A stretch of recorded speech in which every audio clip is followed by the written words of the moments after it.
السلام عليكم ورحمة الله وبركاته. الحمد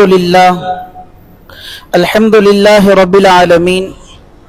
الصلاة والسلام على رسوله خاتم النبيين وعلى آله الطيبين وأصحابه الطاهرين والمؤمنين والمسلمين كلهم أجمعين، أما بعد. فقد قال الله تعالى في القرآن الكريم والفرقان المجيد تعظيما وتكريما ومخبرا وآمرا. أعوذ بالله من الشيطان الرجيم. بسم الله الرحمن الرحيم. إن الله وملائكته يصلون على النبي يا أيها الذين آمنوا صلوا عليه وسلموا تسليما. اللهم صل على سيدنا محمد النبي الأمي وعلى أبويه وآله وصحبه وسلم صلاة وسلاما دائما عليك يا سيدي يا حبيبي يا رسول الله صلى الله عليه وسلم. وقال تعالى في آية أخرى: وجاءت سكرة الموت بالحق ذلك ما كنت منه تحيد. وقال نبينا صلى الله عليه وسلم: إنما الأعمال بالنيات وإنما لامرئ ما نوى.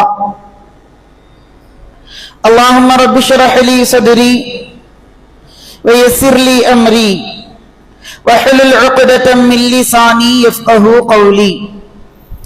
يا رب بالمصطفى بلغ مقاصدنا واسمح لنا ما مضى يا واسع الكرم. புகழனைத்தும் நம்மை எல்லாம் படைத்து பரிபாலிக்கின்ற எல்லாம் வல்ல அல்லாஹ் ஒருவனுக்கே உரித்தாகட்டுமாக. ஸலாத்தும் ஸலாமும் கண்மணி நாயகம் முஹம்மது முஸ்தபா ரசூலுல்லாஹி ஸல்லல்லாஹு அலைஹி வஸல்லம் அன்னவர்கள் மீதும், அன்னவர்களை அப்படியே பின்பற்றிய சத்திய சஹாபாக்கள், தாபிஈன்கள், தபஅ தாபிஈன்கள், நாதாக்கள், நல்லடியார்கள், குறிப்பாக நம் அனைவர் மீதும் குறைவின்றி நிறைவாக என்றென்றும் நிலவட்டுமாக. ஆமீன்.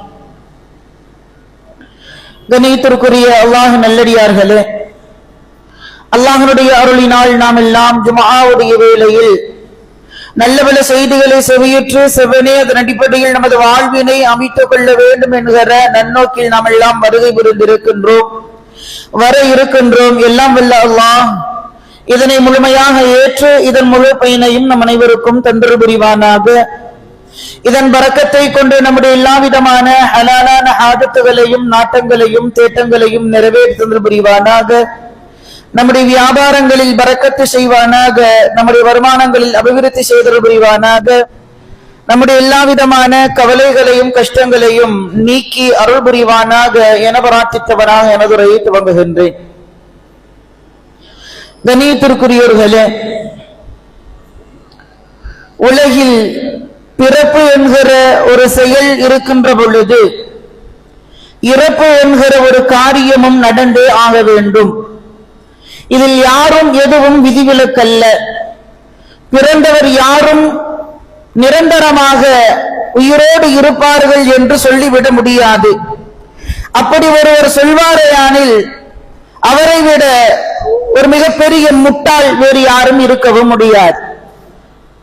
எந்த கொள்கையை சார்ந்தவர்கள், எந்த மதத்தை சார்ந்தவர்கள் எப்படி இருந்தாலும் மரணத்தை எல்லோரும் ஏற்றுக்கொள்ளத்தான் செய்வார்கள். மரணத்தை மறுப்பவர்கள் யாரும் கிடையாது. அதனால்தான் இஸ்லாம் மிக தெளிவாக ஹயாத் என்கிற இந்த உலக வாழ்க்கையை அவ்வப்போது மரண சிந்தனையோடு நமக்கு பல பாடங்களை கொடுத்து கொண்டிருக்கிறது. உலகில் பிறந்து விட்டோம், எப்படியும் வாழ்ந்து கொள்ளலாம் என்கிற அடிப்படையில் தான் தோன்றித்தனமாக யாரும் வாழ்ந்துவிடக் கூடாது என்பதற்காகத்தான் நாயகம் ஸல்லல்லாஹு அலைஹி வஸல்லம் அன்னவர்கள் மரணத்தை மிக தெளிவாக சொல்லி தந்திருக்கிறார்கள். மரணத்திற்கு பிறகுண்டான மன்னரை வாழ்க்கையை மிக தெளிவாக சொல்லி தந்திருக்கிறார்கள். மன்னரை வாழ்க்கைக்கு பிறகுண்டான மஹ்ஷரனுடைய வாழ்க்கையை மிக தெளிவாக சொல்லி இருக்கிறார்கள். மஹ்ஷரனுடைய வாழ்க்கைக்கு பிறகுண்டான மறுமை வாழ்க்கை மிக தெளிவாக சொல்லி இருக்கிறார்கள்.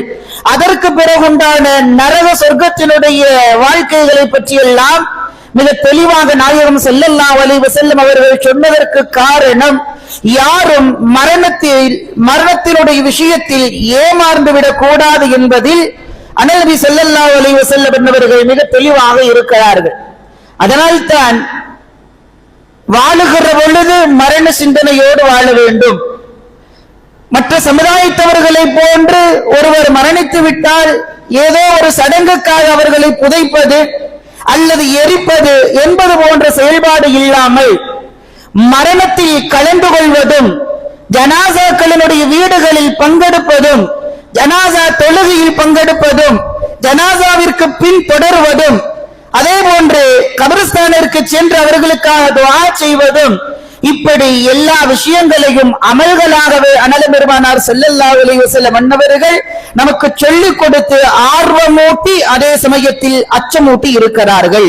ஆனால் இன்றைக்கெல்லாம் மிக தெளிவாக நாம் பேசுவோம், எல்லாம் ஒரு நாள் மூத்தா போறது தானே, எல்லாம் ஒரு நாள் மரணிக்கிறது தானே, நிரந்தரமா வாழவா போறோம்.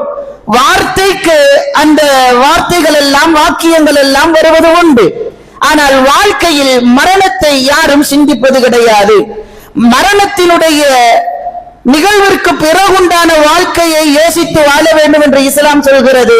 ஆனால் அதற்கு முன்பு மரண தருவாயில் நிகழ்கிற விஷயங்களை நாம் செவியுற்றால் அல்லது அறிந்து கொண்டால் உண்மையிலேயே மரணத்தை விட கொடுமையான வலி வேதனை வேறு எதுவும் இருக்க முடியாது.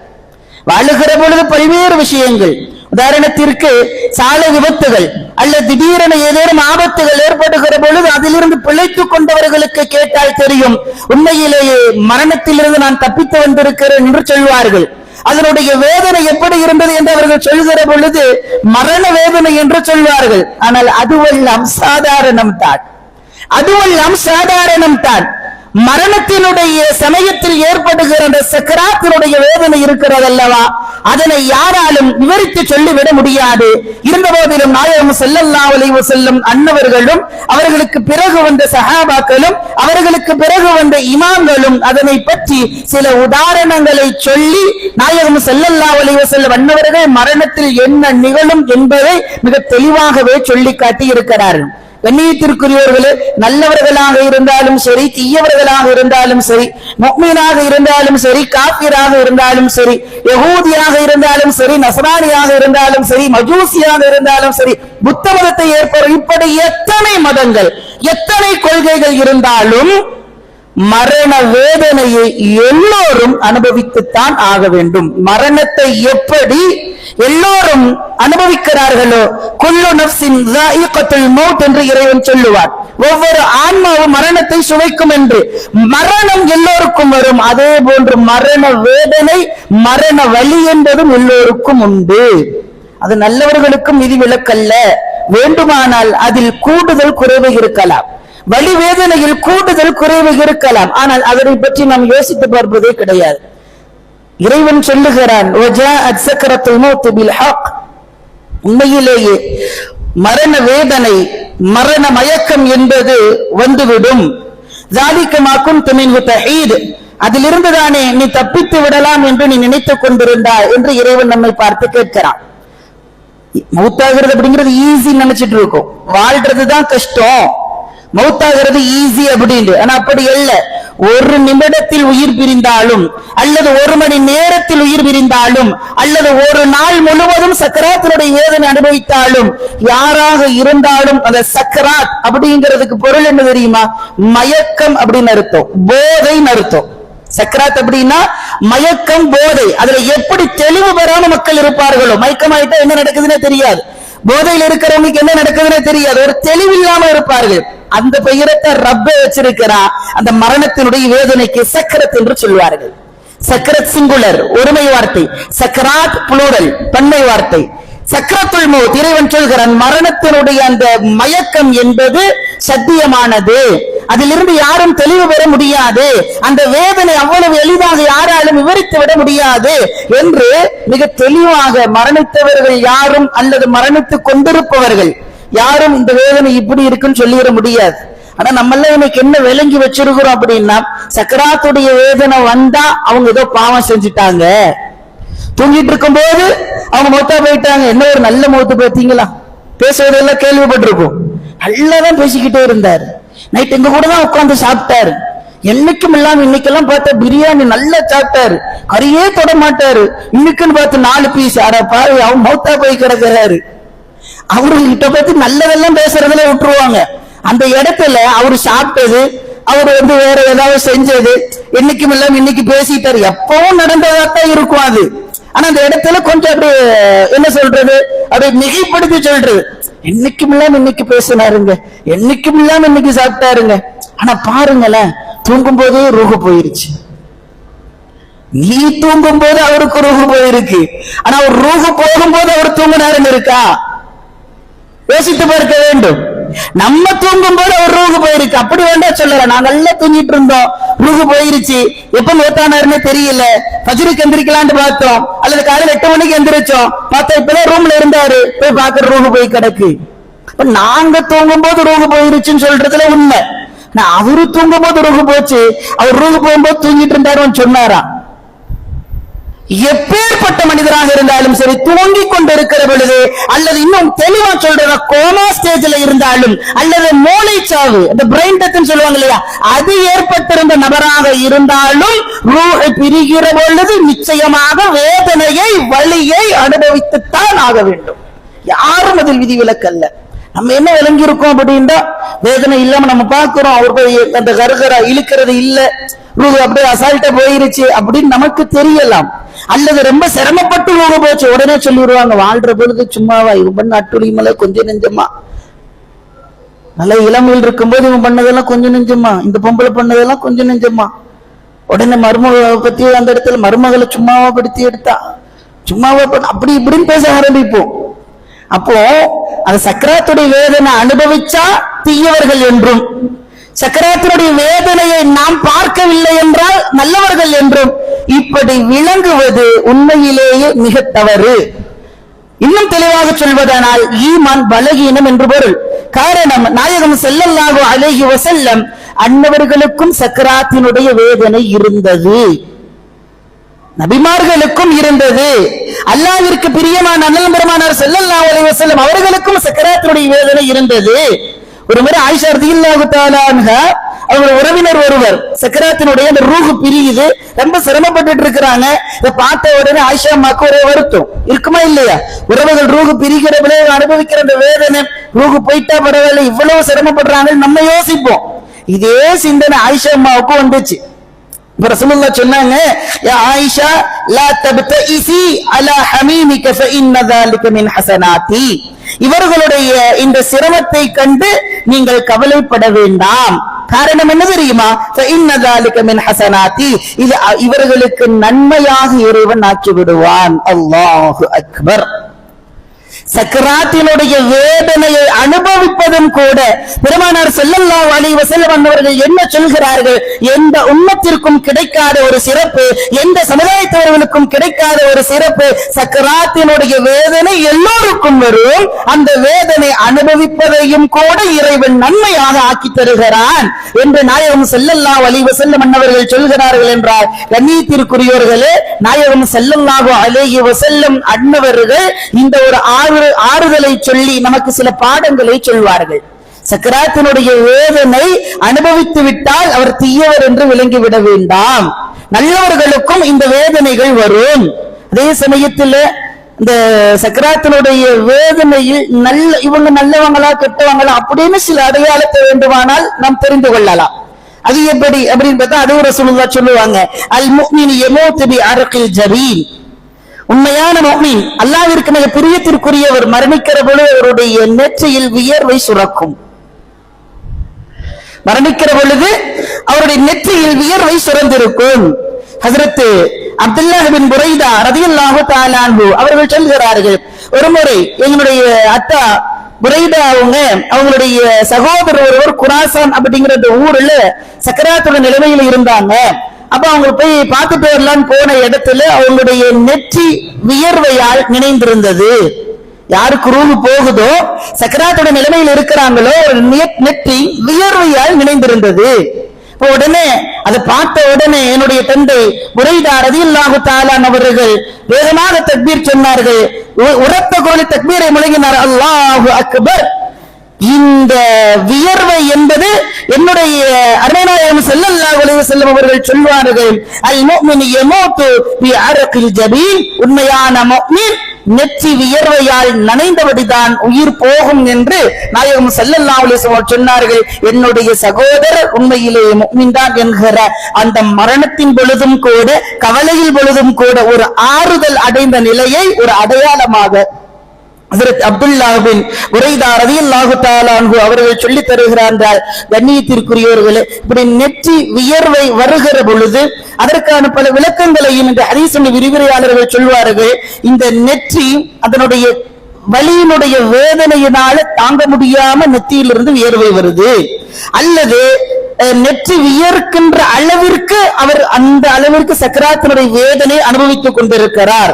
அதே போல இந்த நெற்றியில் வியர்வை சுரப்பது என்பது அவர்களுடைய பாவங்கள் அங்கு கழுவப்படலாம், அல்லது அவருக்கான தகுதிகள் அங்கு உயர்த்தப்படலாம் என்கிற ஒரு விளக்கத்தை இந்த அடையாளத்தை வைத்து, இந்த அடையாளத்தினுடைய ஹதீஸை வைத்து விரிவுரையாளர்கள் எல்லாம் சொல்லித் தருகிறார்கள். கண்ணியத்திற்குரியோர்களே, இப்படி விளங்கிக் கொள்ளலாமே தவிர ஒருத்தர் வேர்வை வரலையா உடனே அங்க போய் இமாம் பயான் பண்ணாரு, வேர்வை வரலன்னு ஒரு பாவி அந்த இடத்துல சொன்னீங்கன்னு வைங்களேன், அந்த இடத்துல அட பாவி அப்படிங்கிற நிலைமைதான் ஆகும். இது ஒரு அடையாளம், அவ்வளவுதான். அதனால் வியர்வை சுரந்தால் தான் நல்லவர் என்பதும் பொருள் அல்ல, வியர்வை சுரக்கவில்லை என்றால் தீயவர் என்பதும் பொருள் அல்ல. இப்படி சில அடையாளங்கள் இருக்கிறது என்பதை புரிந்து கொள்ளலாமே தவிர, இப்படி இருந்தால் இவருக்கு இந்த ஒரு தகுதி, இப்படி இருந்தால் இவருக்கு இந்த ஒரு தகுதி என்று யாராலும் பிரித்து சொல்லிவிட முடியாது. நான் முன்பே சொன்னது போன்ற சக்கராத்தினுடைய வேதனையில எல்லோருக்குமே வரும். ரசூலுல்லாஹ்வுக்கு வரலையா?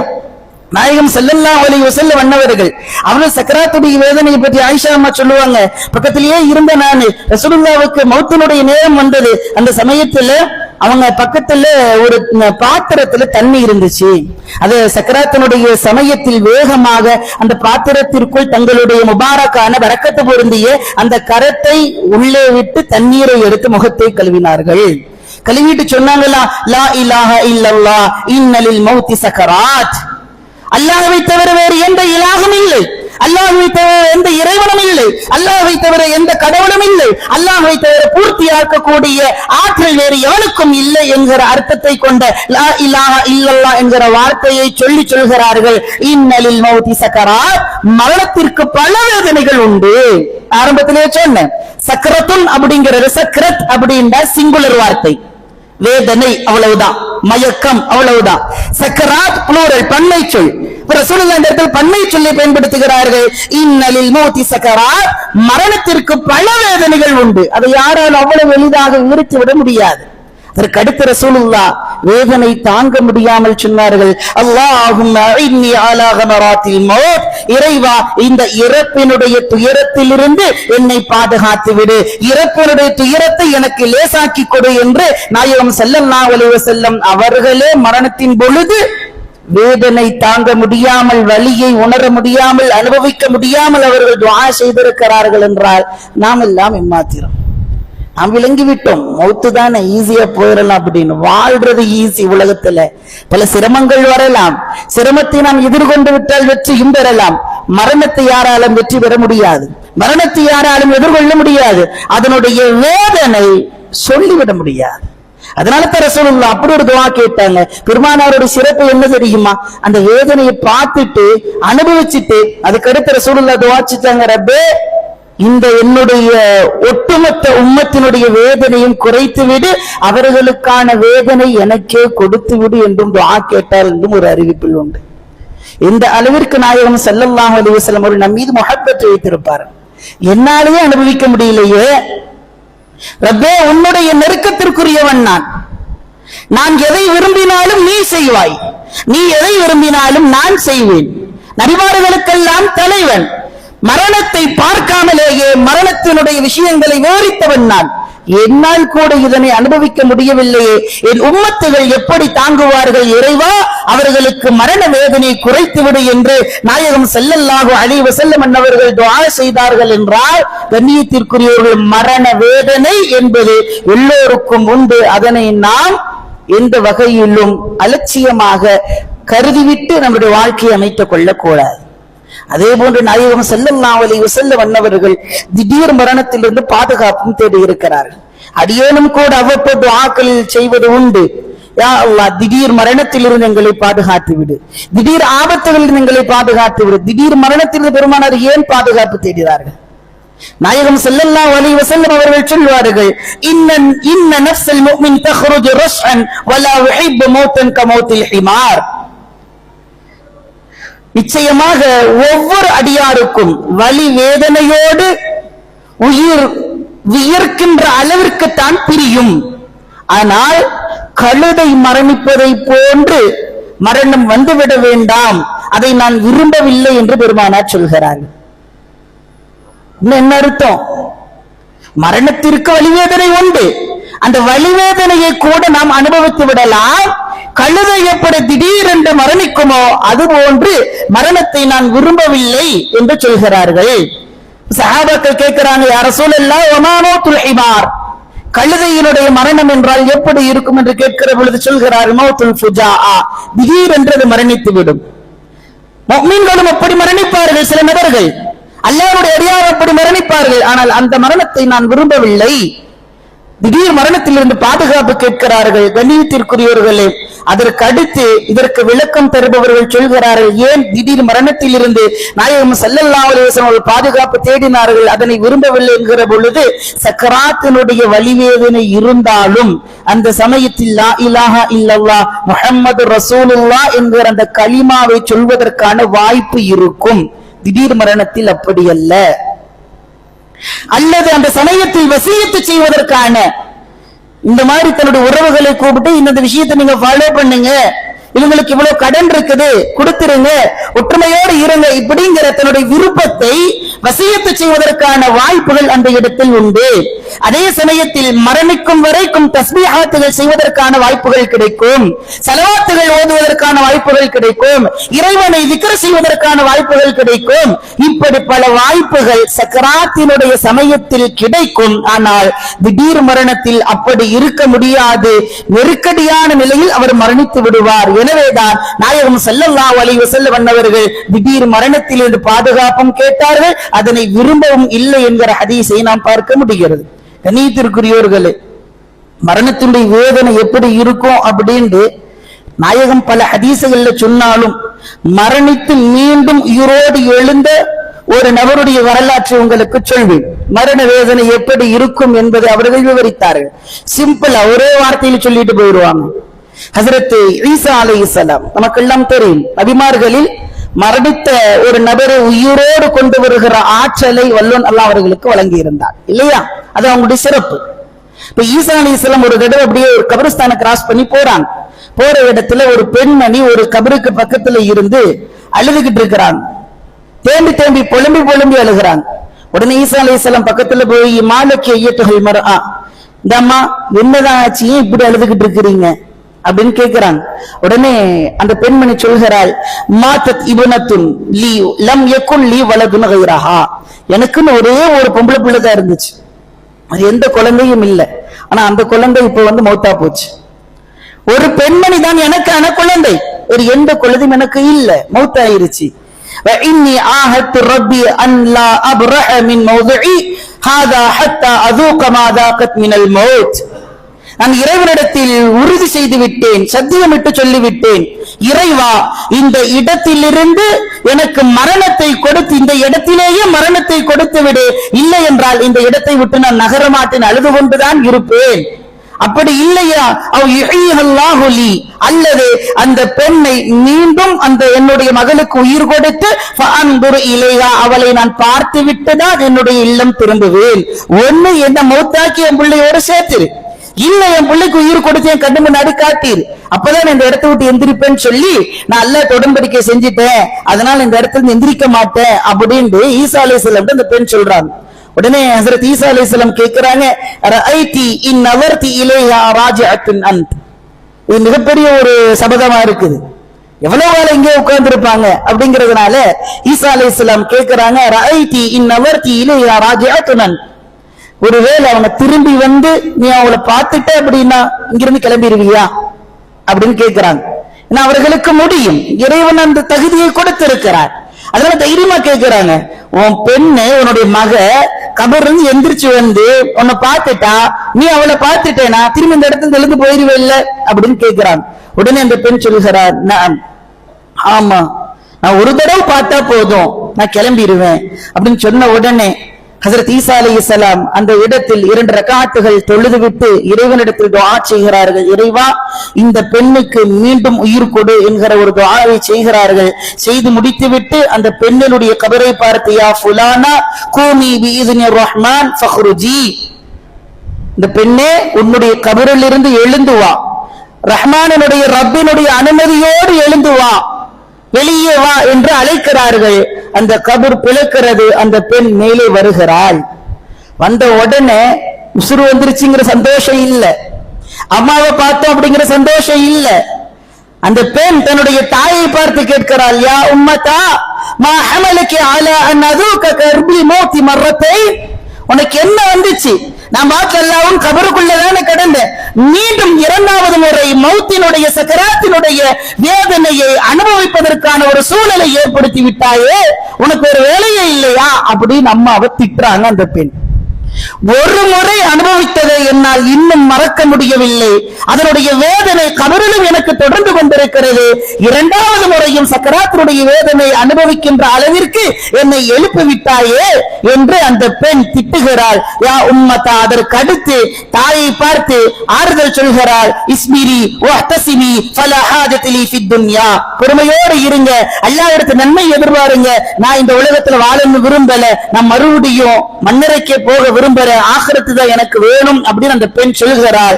அதற்கு அடுத்து ஈசா அலைஹிஸ்ஸலாம் அவர்களை பார்த்து மரணித்து மீண்டும் உயிரோடு வந்த அந்த பெண் சொல்கிறாள், யா ஈசா அலைஹிஸ்ஸலாம், யா நபி அல்லாஹ், சல் ரப்பி அன் யருத்தனி இலல் ஆகிரா, இறைவனிடத்தில் நீங்கள் துஆ செய்யுங்கள், மீண்டும் மறுமைக்கான பயணத்தை என்னுடைய இறைவன் மீட்ட வேண்டும் என்பதை நீங்கள் துஆ செய்யுங்க, இந்த உலகத்துல நான் வாழ விரும்பல, மறுபடியும் போறேன் அப்படின்னு சொல்லிட்டு அதற்கு அடுத்து ஒரு வார்த்தை சொல்கிறார்கள், வ அன் யுஹவ்வின அலைய கர்பல் மௌத், மேலும் என்னை மீட்டுகிற பொழுது முன்பு ஏற்பட்ட அந்த மரண வேதனை, சக்கராத்தினுடைய வேதனை எனக்கு ஏற்படக்கூடாது, அதை லேசாக்கி தர வேண்டும் என்பதையும் சேர்த்து துஆ செய்யுங்கள் என்று ஹஜ்ரத் ஈசா அலைஹிஸ்ஸலாம் அவரிடத்தில் முறையிட்டார்கள் என்றால், கண்ணியத்திற்குரியோர்களே, மரணித்தவர்கள் யாரும் மீண்டும் உயிரோடு வாழ வேண்டும் என்று விரும்ப மாட்டார்கள், அல்லாஹ்வின் பாதையில் ஷஹீதானவர்களை தவிர. காரணம், அவர்களுக்கு மரண வேதனை இருக்காது. இன்னும் சொல்வதானால் குர்ஆன் இப்படி பேசும், அவர்கள் மரணிக்கவே இல்லை, மரணித்தவர்கள் என்று சொல்லாதீர்கள், மரணித்தவர்கள் என்றும் நினைத்தும் பார்க்க என்று குர்ஆன் பேசுகிறது. அதனால் மரண வலி அவங்களுக்கு இல்ல, சின்னதா ஒரு காயம் ஏற்பட்டா எப்படி இருக்கும் அந்த ஒரு அளவுக்கு தான் இருக்கும் ஹதீஸ்ல இருக்கு. அவங்களை தவிர வேறு யாராக இருந்தாலும் வாழுகிற பொழுது வாழ்ந்து கொண்டே இருக்க வேண்டும் என்று விரும்புவோம், மரணித்து விட்டால் மீண்டும் வாழ வேண்டும் என்று விரும்ப மாட்டோம். காரணம், அந்த அளவிற்கு அதனுடைய வேதனை இருக்கும். வேண்டுமானால் நாளை மறுமையில் கேள்வி கணக்குகள் கேட்கப்படுகிற பொழுது இறைவனிடத்தில் தீயவர்கள் எல்லாம் முறையிடுவார்களாம், இறைவா மீண்டும் எங்களுக்கு ஒரு வாழ்க்கையை கொடு, அதில் நாங்கள் அமல் செய்து வருவோம் என்று கேட்பார்கள். அது வேறு, அது அவர்கள் நரகத்தினுடைய வேதனை நினைத்து கேட்பார்கள். ஆனால் மரணித்து மண்ணறையில் சேர்ந்தவர்கள், அவர்களுக்கு எல்லா உணர்வுகளும் அந்த ரூஹிற்கு இருக்கும், ஆனால் மீண்டும் உயிரோடு வந்து வாழ வேண்டும் என்று எதிர்பார்க்க மாட்டார்கள். காரணம், அந்த மரண வேதனை அவ்வளவு கொடியது, அவ்வளவு வலியது என்பதை இதன் மூலம் நாம் தெரிந்து கொள்ள முடிகிறது. கண்ணியத்திற்குரியவர்களே, நிறைவாக நாயகம் ஸல்லல்லாஹு அலைஹி வஸல்லம் அன்னவர்கள் நல்லவர்களுக்கும் தீயவர்களுக்கும் எப்படி மரண வேதனை இருக்கும், மரண தருவாய் அமையும் என்பதை மிக தெளிவாக ஒரு ஹதீஸில் விவரிப்பார்கள். அதை சொல்லி நான் முடித்துக் கொள்வேன். நாயகம் ஸல்லல்லாஹு அலைஹி வஸல்லம் அவர்கள் சொல்கிறார்கள், அல் அப்துல் முஃமின் இதா கான ஃபி இன்கிதாஇ மின துன்யா வ இக்பாலி மினல் ஆகிரா, ஒரு அடியார் இந்த உலகத்தில் இருந்து பிரிந்து மறுமைக்கான பயணத்தை தொடர்கிறார் என்றால், அதாவது மரணத்தினுடைய தருணம் அவருக்கு வரும் என்றால், நஸல இலைஹி மலாயிகத்தும் மினஸ் ஸமா, நல்லடியாராக இருந்தால், பெருமானார் சொல்வது அல் அப்துல் முஃமின், உண்மையான ஈமான் கொண்டு அல்லாஹ் ரசூலையும் வார்த்தைக்கு மட்டும் ஏற்காமல் வாழ்க்கையிலேயும் ஏற்று நடந்தவர்கள், அவர்கள் தான் முஃமின். பேரளவுல முஃமின், நானும் முஸ்லிம், நானும் முஃமின், என்னுடைய பேர் அப்துல்லா, அப்துல் காதர் அப்படிங்கிறது அல்ல. உண்மையான முறையில் அல்லாஹ் ரசூல் எதை சொன்னார்கள், அடிப்படையில் வாழ்ந்தவர்களுக்கு ரூஹ் எப்படி பிரியும், மலக்குமார்கள் வருவார்களாம், பீதுல் வுஜூஹி, முகமெல்லாம் பிரகாசமாக இருக்கும், கஅன்ன வுஜூஹுஹும் அஷம்ஸ், அவர்களுடைய முகங்கள் எல்லாம் எப்படி சூரியன் மிக தெளிவாக தெரிகிறதோ அவ்வளவு வெளிச்சமாக இருக்கிறது. உலகத்திற்கே ஒளி தருவது சூரியன். அதுபோன்று ஒளிமயமானவர்களாக அந்த மலக்குகள் வருவார்கள். மாஹும் கஃபனும் மின் அக்ஃபானில் ஜன்னா, சொர்க்கத்தினுடைய கஃபன் துணியை எடுத்து வருவார்கள். உங்களுக்கு ரூஹு போகுது, அல்லாஹ் நல்லடியார். உலகத்துல ஏதோ ஒரு காடா துணியை வாங்கி கஃபன் போட்டு விட்டு போயிடலாம். ஆனா நல்லவர்களுக்கு மலக்குகள் கஃபனிட வருகிறார்கள். சொர்க்கத்தில் இருந்து கஃபன் துணியை எடுத்து வருவார்களாம். ஜன்னா, அதே போன்று சொர்க்கத்தினுடைய அத்தர்களை வாசனை தருவ எங்கள் எடுத்து வருவார்கள். இன்னைக்கு நம்மள இந்த கஃபன் துணி கிட்ட பார்த்தா தெரியும். அந்த அத்தர் எல்லாம் பாத்தீங்க அப்படின்னா 50 ரூபாய் கூட பெறாது. அல்லாஹ் அக்பர். கடைசியிலயா நல்லவரே அனுப்பும்போது அப்படிங்கிற சிந்தனை இல்ல. வாசம் பாத்தீங்கன்னா அது போடும்போது ஒரு அவ்வளவுதான். இல்ல அப்படின்னா மவுத்துக்குன்னு சொல்லி ஒரு அத்தர் செலக்ட் பண்ணி வச்சிருப்பாங்க. அந்த அத்தரை தான் பயன்படுத்துவாங்க. சில நேரத்தில் நம்ம எல்லாம் போட்டோம்னா எங்க ரூஹ் பக்கத்துல வருதோன்னு யோசிக்கிற அளவுக்கு இருக்கும். அந்த அத்தர் அதுக்குன்னே ஃபேமஸா இருக்கும். அந்த மாதிரி அத்தர். ஆனால் மலக்குகள் சொர்க்கத்திலிருந்து அத்தரை வாசனை திரவியத்தை கொண்டு வருகிறார்கள். ஹத்தா எஜ்லிசு மின்ஹும் மத்தல் பஸர்.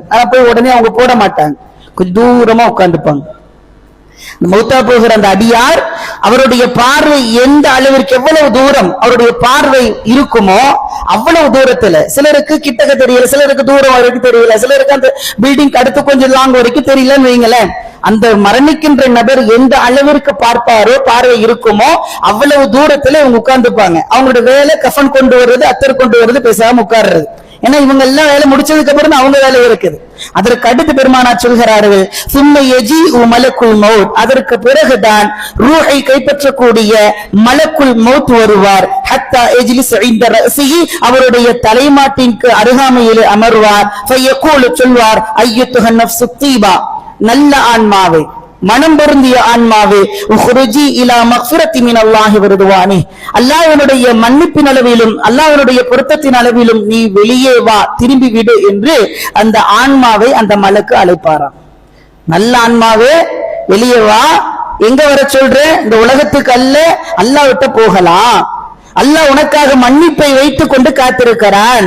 உன்னை பொருத்தத்தோடு வாழ வைத்திருக்கிறான். அவனுடைய பொருத்தமும் உனக்கு கிடைத்திருக்கிறது. எனவே அந்த பொருத்தத்தின் அளவில் நீ வா என்று மலக்கு அழகான முறையில் இன்வைட் பண்ணுவாங்க, அழைப்பு கொடுப்பாங்க. ரூஹ் இந்த இடத்துல பெருமானார் எடுப்பார்கள் அப்படிங்கிற வேற ஹதீஸில் இருந்தாலும் இது எதை சொல்கிறது? கண்ணியமான ஒரு ரூஹை வெளியே வா அப்படின்னு அழைப்பு கொடுப்பாங்க.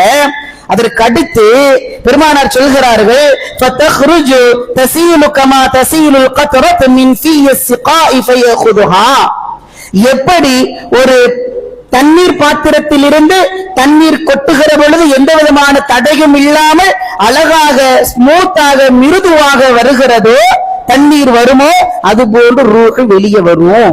இந்த இடத்துல ரூஹை எடுத்தாங்க பிடுங்கினாங்கிற வார்த்தையே இல்ல, நீ வா, அவ்வளவுதான். அழைப்பு கொடுக்கிற கண்ணியமான முறையில் அழைப்பு கொடுக்கிறார்கள், இன்வைட் பண்றாங்க மலக்கு. அப்ப அந்த மலக்கு எப்படி ராகத்தை வெளியே வரும் அப்படின்னு ரசூலுல்லாஹ் சொல்றாங்க.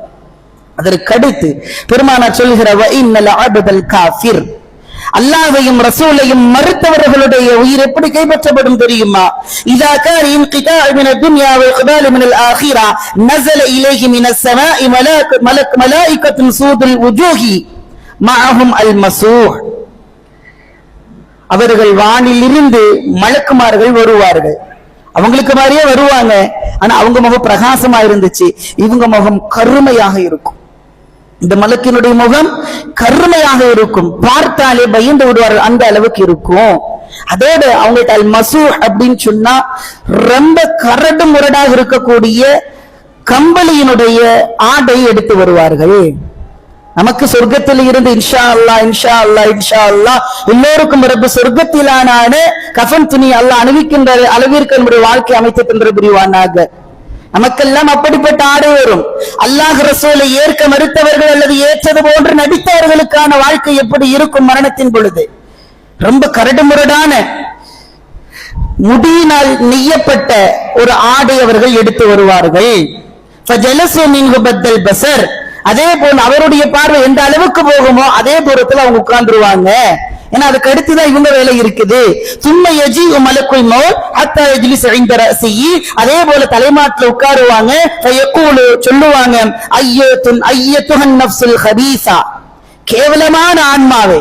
அல்லாஹு அக்பர். அழைக்கும் பொழுதும் கூட மரியாதை இல்லாத இடத்துல